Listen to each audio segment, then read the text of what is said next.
Okay, Terje, thank you very much for finishing up and summarizing a little bit around today's topics.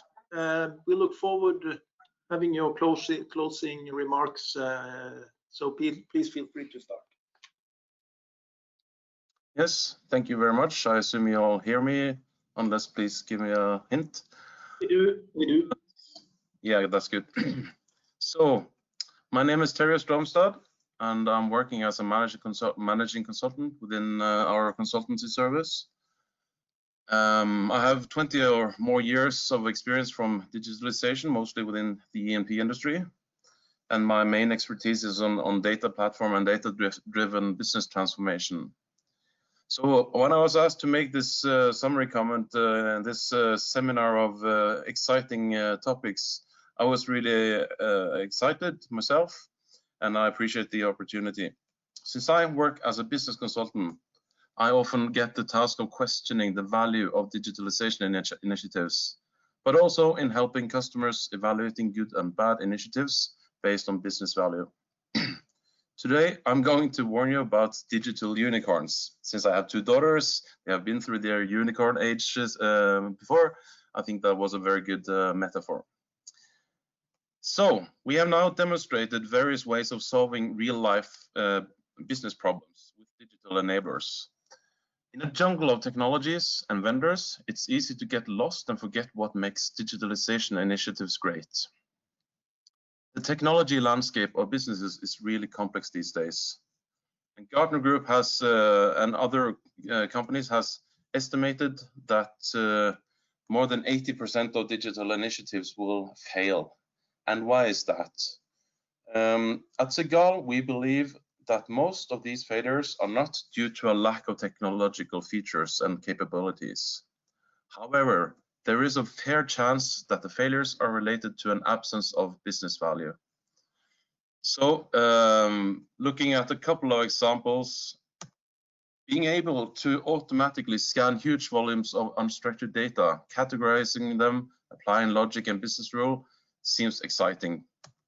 But it makes no sense if the output is not used for work process improvements or data-driven decision making or anything else that improves your business. Another example, the prospect of automating parts of your well planning process, looking to improve the time of planning with a huge percentage, may sound like a great business benefit. However, if your company plans one well every 2 years in different operating environments, and the biggest cost driver is rig rates, then there might be a better benefit in optimizing rig contracts. So, the digitalization backyard is most likely full of good intentions and inflated expectations. There might be several explanations of digital runaways. Failure to demonstrate a positive return on investment is deemed to be a common denominator in most runaways, becoming what we refer to as digital unicorns. Digitalization projects will, in all shapes and forms, come with a price tag to avoid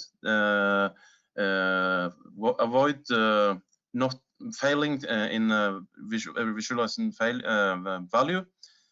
Focusing on expected benefits needs to follow the initiatives from cradle to grave.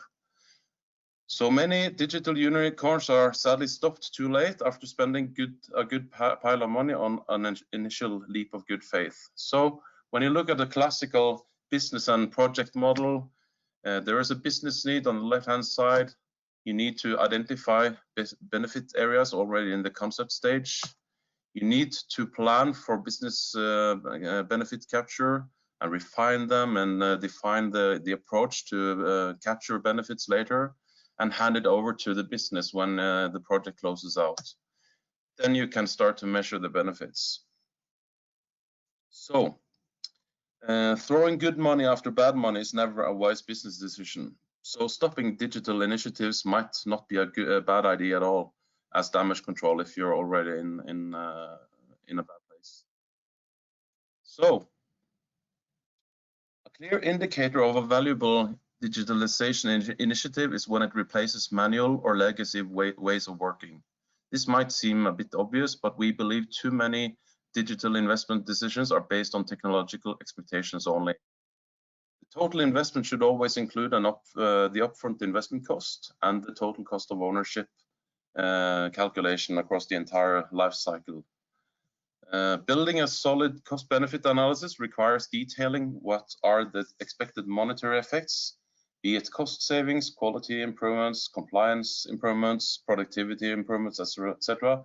And a very good way of doing that is to look at the 8 deadly wastes of lean as a philosophy.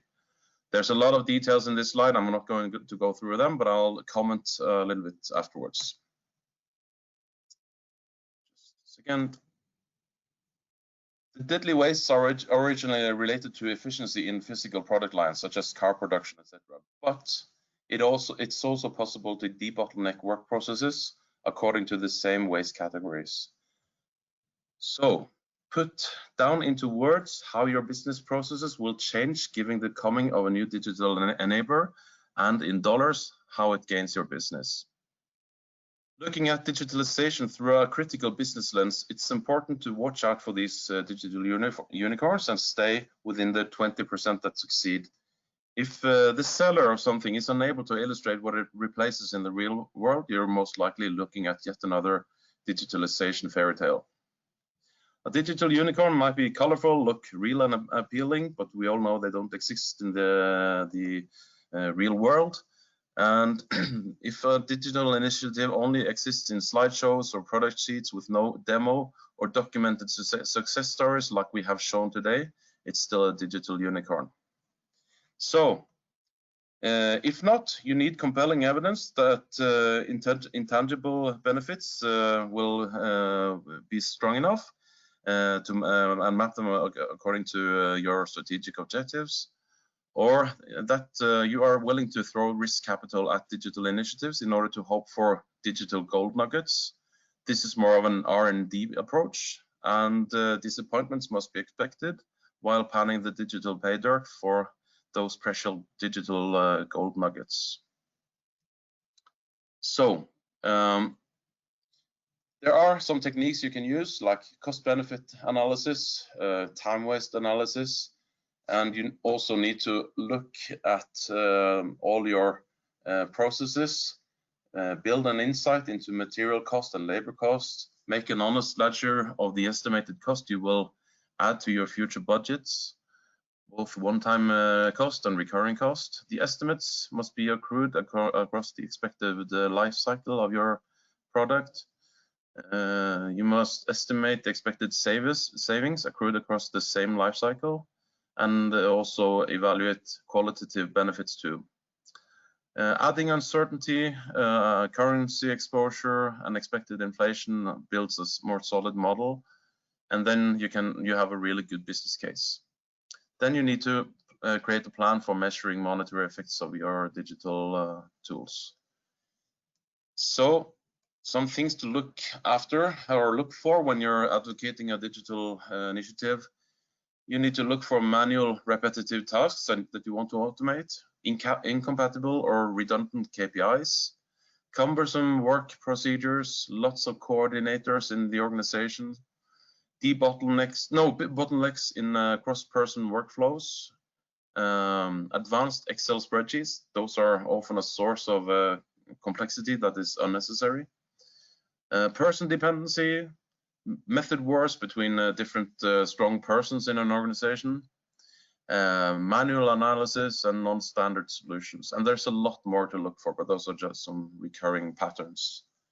So the essence of it all, always involve business analysis in your initial assessment phases of digitalization initiatives. By this, you can build a solid business case that reduces the risk of wasting money on digital unicorns.